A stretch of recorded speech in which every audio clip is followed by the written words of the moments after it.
Who are the four horsemen of the apocalypse in Revelation chapter 6? Well, there's a lot of different opinions about that, and ideas have changed a lot over the years, so I can only tell you how I see it. So let's get going. So a large part of the book of Revelation is describing the state of the world between the first coming of Jesus in Bethlehem and his second coming when he returns in glory. And these four horsemen represent four common experiences that will hallmark the world between that first coming and that second coming. Jesus spoke about these hallmarks, and they're mentioned in other parts of the Bible as well. So what do these horsemen represent? Horseman number 1. Revelation chapter 6 verse 2 says this, "I looked, and there before me was a white horse. Its rider held a bow, and he was given a crown, and he rode out as a conqueror, bent on conquest." Now some people say that this is Jesus because he wears a crown and he conquers. But in the context of this chapter, it's pretty unlikely. Instead, I think this horseman represents war between nations. In Mark chapter 13 verse 8, when Jesus was talking about the end times, he said, "Nations will rise against nations," and the rider of the white horse represents that. He's holding a bow in his hands, which was a weapon of war, and he conquers, which implies a foreign power invading a country and defeating it. It's such a sad reality that the history of humanity, from the first coming of Jesus to the second coming of Jesus, is hallmarked by war after war after war, and it's good for us to pray for all the victims of war today. Horseman number 2.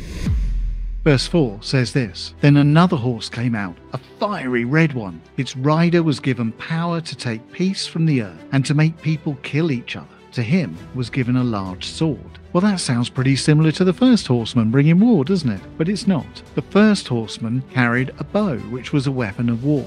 But this one carries a sword, and the Greek word is machaira, which was a particular type of sword, a Roman sword, used by civil authorities to execute rebels. So this horseman represents internal civil wars in which people attack and slay one another. In Mark 13 verse 12, Jesus says, "Brother will betray brother to death, and a father his child. Children will rebel against their parents and have them put to death." And again, it's good for us to pray for those countries in the world that are experiencing civil war, and those countries that are so deeply divided politically that it's negatively impacting relationships and communities. So these first two horsemen represent the violence in the world between the first coming and the second coming of Jesus. Horseman number 3.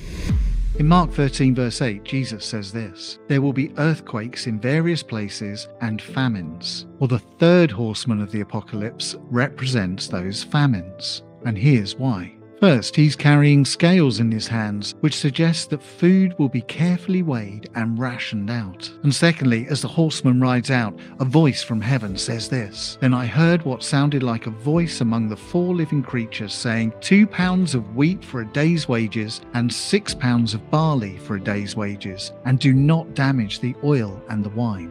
Well, 2 pounds of wheat is what was deemed necessary for a working man to eat each day. So here is a day's wages for a day's food. And all that would be left for the man's family was the inferior barley, which was the poor man's food. And even 6 pounds of barley for a day's wages, even if the man had the money, would be a starvation diet for them all. And then we get that curious phrase, "Do not damage the oil and the wine." Well, these are luxury items. And we know, don't we, that even in times of famine, there are those who are in authority, those who are really rich, who manage to continue enjoying the luxuries of life, while the ordinary people suffer and struggle and starve. The rich still live in their mansions and their palaces and enjoy the finest food and drink. The wheat is unaffordable, the barley is unaffordable, but the oil and the wine remains unaffected. And finally, horseman number 4. Verse 8 says this, "I looked, and there before me was a pale horse. Its rider was named Death, and Hades was following close behind him. They were given power over 1/4 of the earth to kill by sword, famine, and plague, and by the wild beasts of the earth." I think the identity of this horseman is the most difficult to clearly identify. Firstly, the horse is described as being pale. Now that word is only used 4 times in the New Testament, and the other 3 times it's translated as being green or sickly green. So I think that's making us think about people who are sick and ill and at the point of death. And the name of the rider is Death.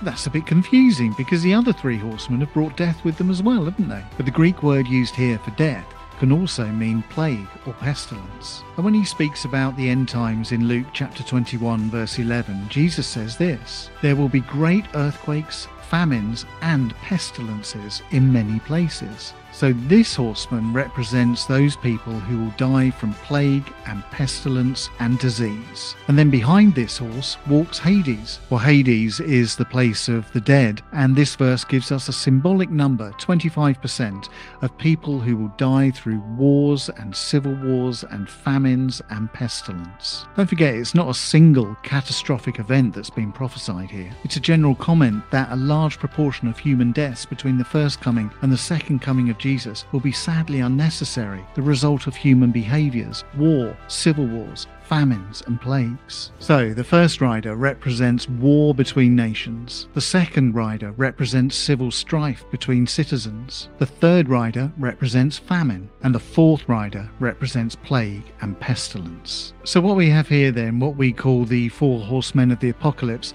is not a mysterious passage to be scared of in and of itself. It's merely outlining the events that we are all too familiar with. That between the first coming and the second coming of Jesus, our world will be hallmarked with events of misery. It's certainly not a happy picture, is it? But it is a realistic statement as we look at the world around us today and we look back through human history. And we pray for all those around the world today who are impacted by war and civil war and famine and pestilence, and we ask God to be with them in their struggles. So I hope you found this useful. If you have, please do click the like button, please subscribe to the channel, and I look forward to being with you again very soon.